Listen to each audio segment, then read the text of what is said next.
Welcome to Darby and Friends, 1490 WGCH and WGCH.com, anywhere.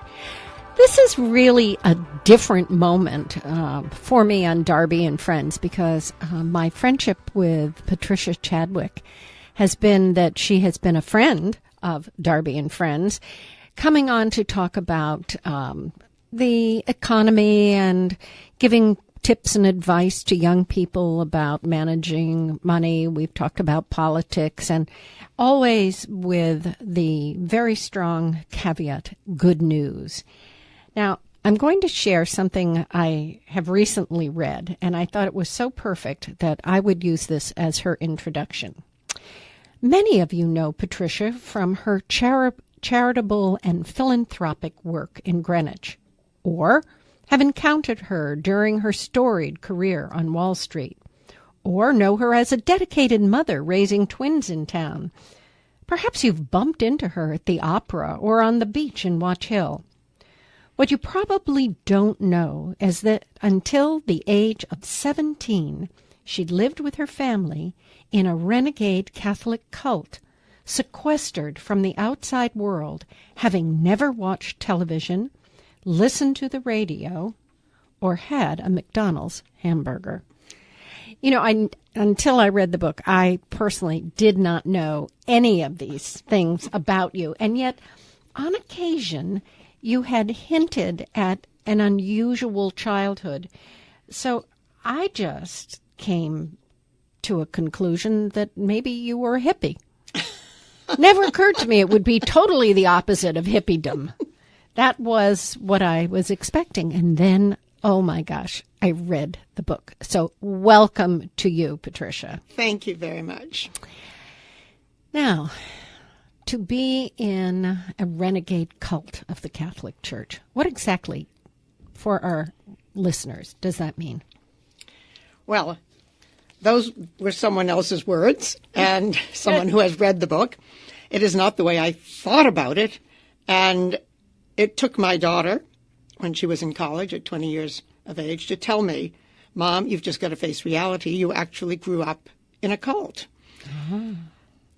It was a very religious place. It was very Catholic. It was, in a sense, even more Catholic than the Catholic Church, which was why they got excommunicated.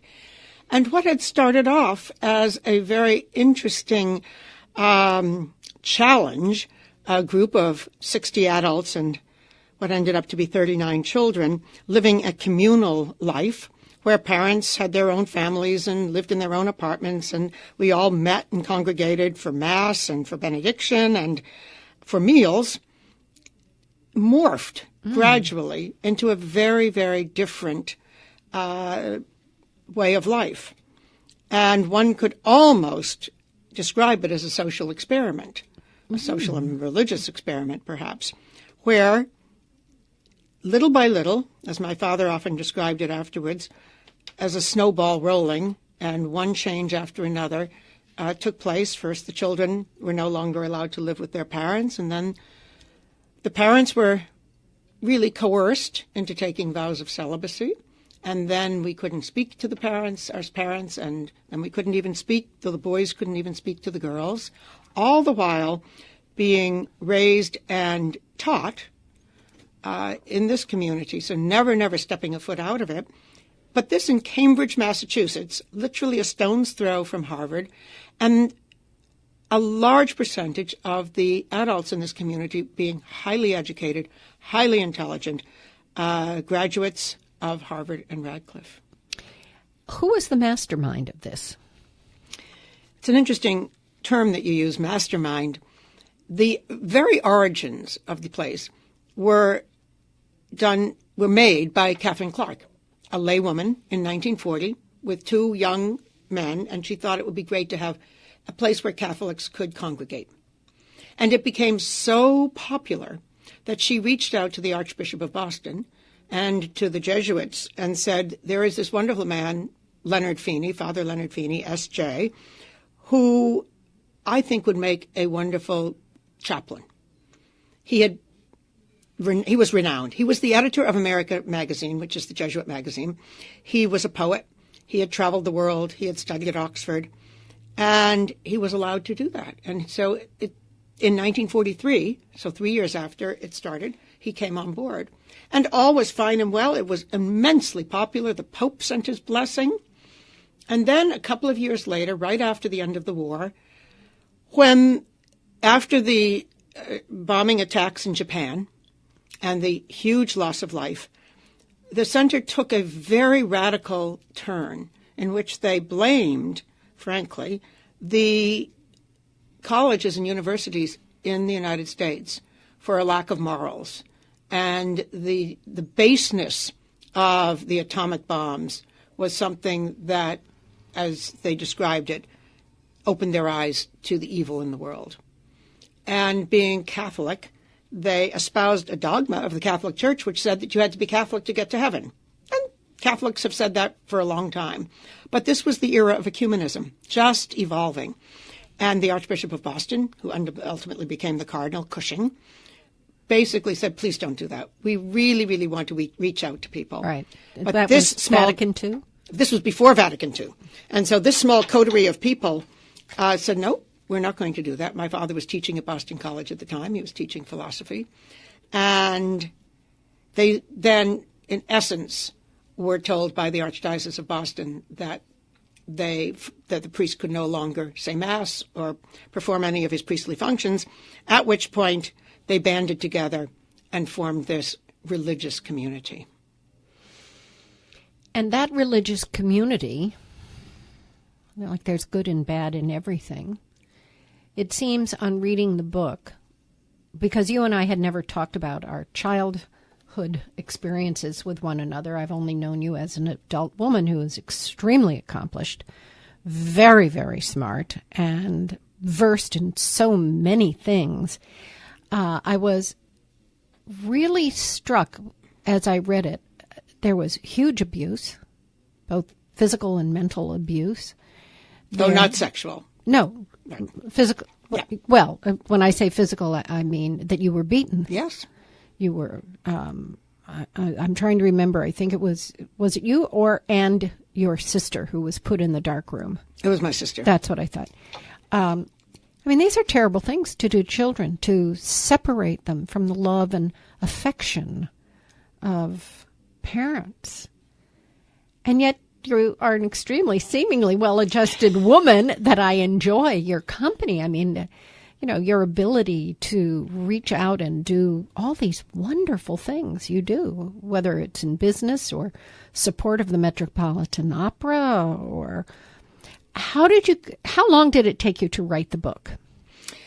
I started writing the book 10 years ago, and that was 40 years after I left the place.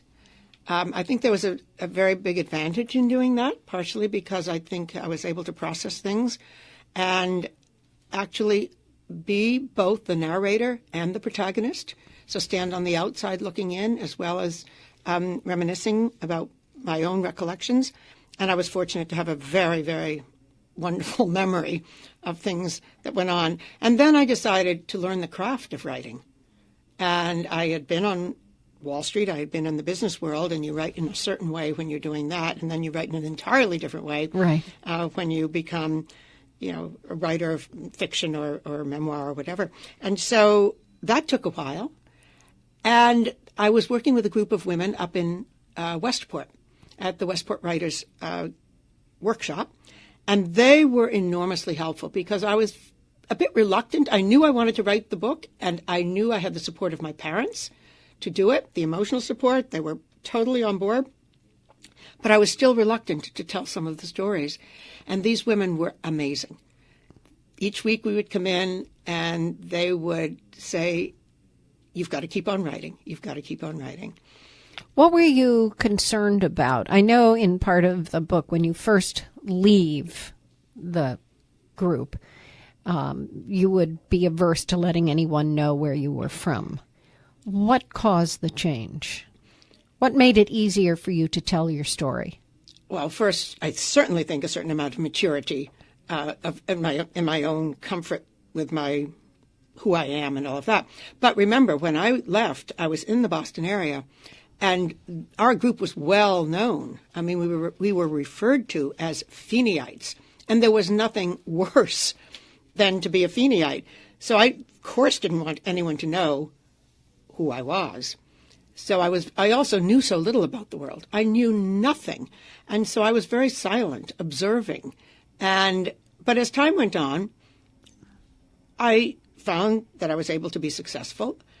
That being said, I never told anyone my story, because when somebody says, so where did you grow up? And you say, oh, I grew up in, Des Moines, Iowa, and, I went to college, blah, blah, blah. I didn't have that experience. Where did you grow up? Oh, I grew up in Harvard, Massachusetts. Oh, really? And then it's like, well, you have to follow on. Right, Nobody knows where Harvard, Massachusetts is. And then, what did your father do? It's like, oh my gosh, now what am I supposed to say? Mm-hmm. And so I just clammed up about it. And at the age of 60, when I started to write the book, there were only 3 people outside of my family and people that we knew in common with the place up there who knew about it. And one was my husband, and one was my dearest friend in the world who worked at Estee Lauder. And the other was the man that was in my life before my husband. Those were the only people. I'd gone through my entire career on Wall Street, never. That's amazing. I find it amazing now. Really amazing. What was the hardest thing for you when you first left, when you were 17? I think just figuring out what to do, what to say, how to ask questions. I knew none of the social vocabulary. I had never heard a swear word. I had never heard slang. And I didn't know the first thing about the musicians and the artists and the television shows. So I was like a babe in the woods kind of analogy. And I just thought, listen, so everything was difficult. I literally had to self-teach myself. Did you find you watched a lot of, to get a sense of the culture, television, listen to records and radio? I did. And I became, so I left in 1966, and it was the summer of Yellow Submarine. And oh, the Beatles. What a wonderful way to get your... It was phenomenal. Introduction to it all. What was the hardest part of unlearning things? Well, we were Catholic, as I said. Even though we were excommunicated, we were still considered ourselves strongly Catholic. And we were informed, we were basically told that everybody outside of our little community were evil. Everybody was evil. And that included other Catholics who weren't supportive. Every other religion was going to hell. And in particular, Jewish people were castigated because they had killed Jesus.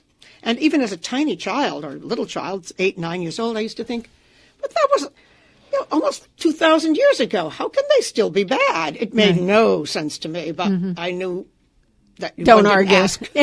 Don't ask those questions. But I was so pleased to find that very shortly after I came out, people were wonderful. And I had to unlearn that people were evil. It took me longer with the Jewish people that I met, but I was working in a brokerage firm, and I thought, they're awfully nice. I don't understand why they're horrible. And it took a little while because I was cautious, and then I suddenly realized, my gosh, there are really fabulous people out in the world. Isn't that wonderful? We're going to take a quick break. Thank you, Patricia. You're listening to Darby and Friends, 1490 WGCH and WGCH.com, anywhere.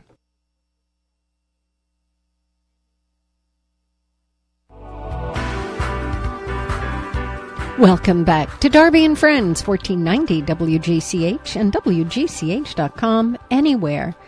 My friend Patricia Chadwick is here today. She is actually here on as a different person than normally visits me.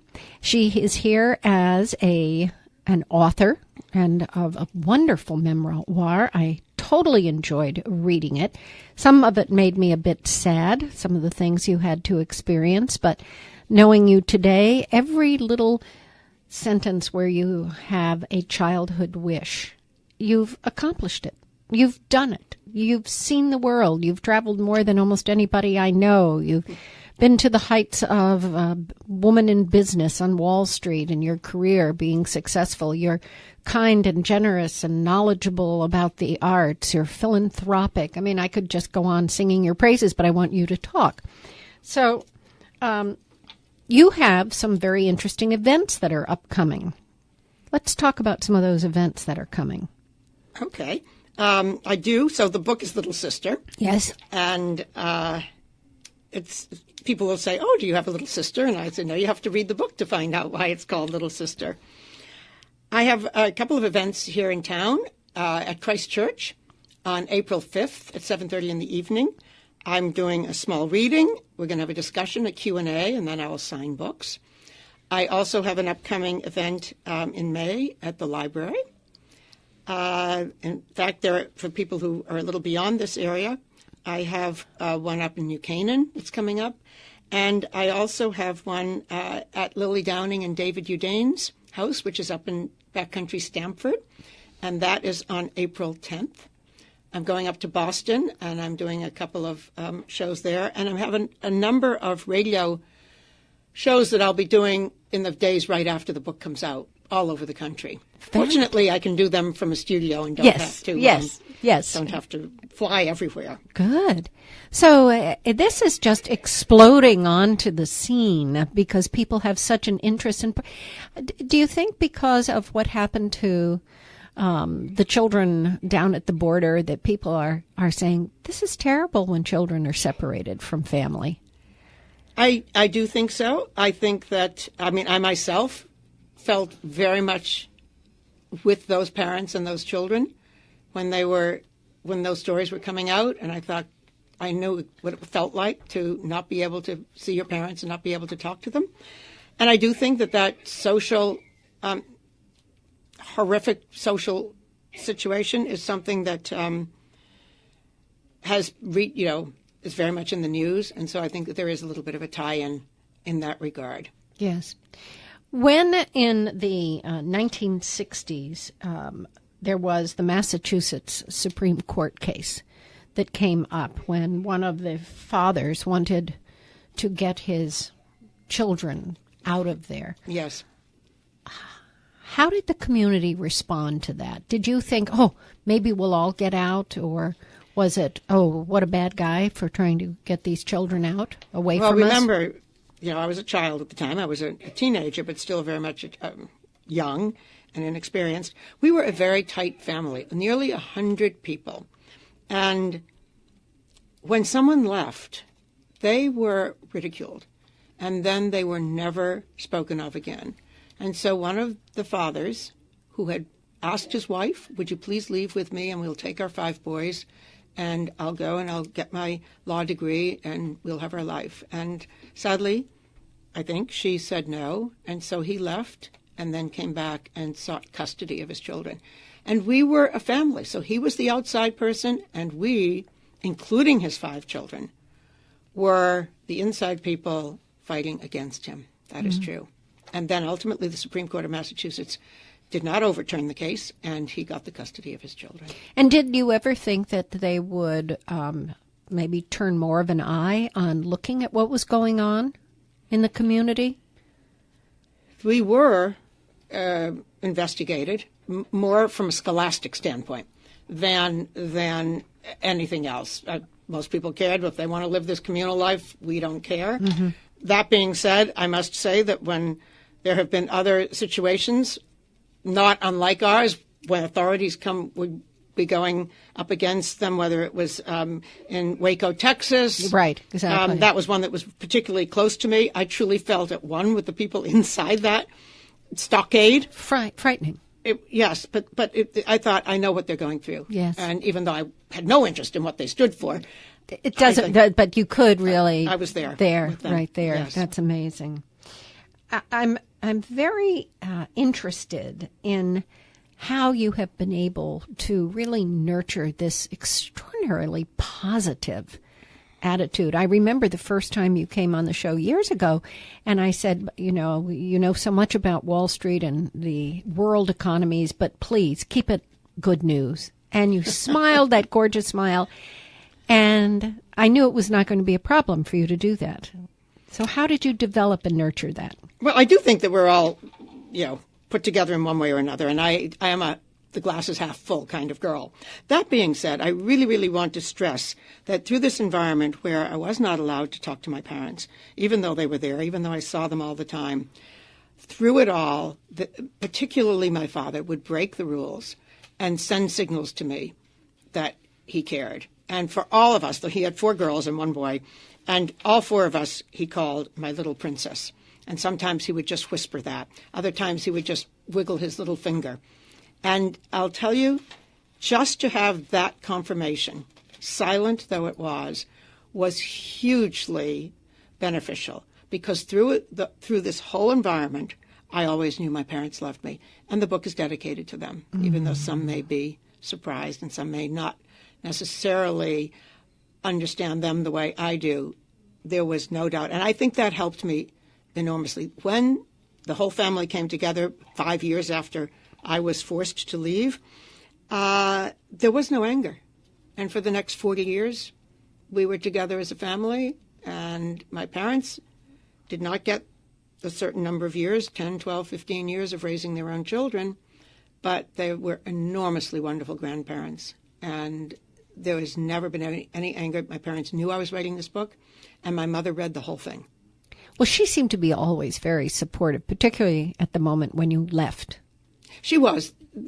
They were hugely supportive. I mean, in essence, I had been taken away from them. Right. And then when I left, Sister Catherine, in essence, said, here, you can have her back. She's no use to me, so you take her. And the reason I was forced to leave is probably helpful for the listeners, was because... You don't want to keep them in suspense? All right. I think we have to keep them in suspense.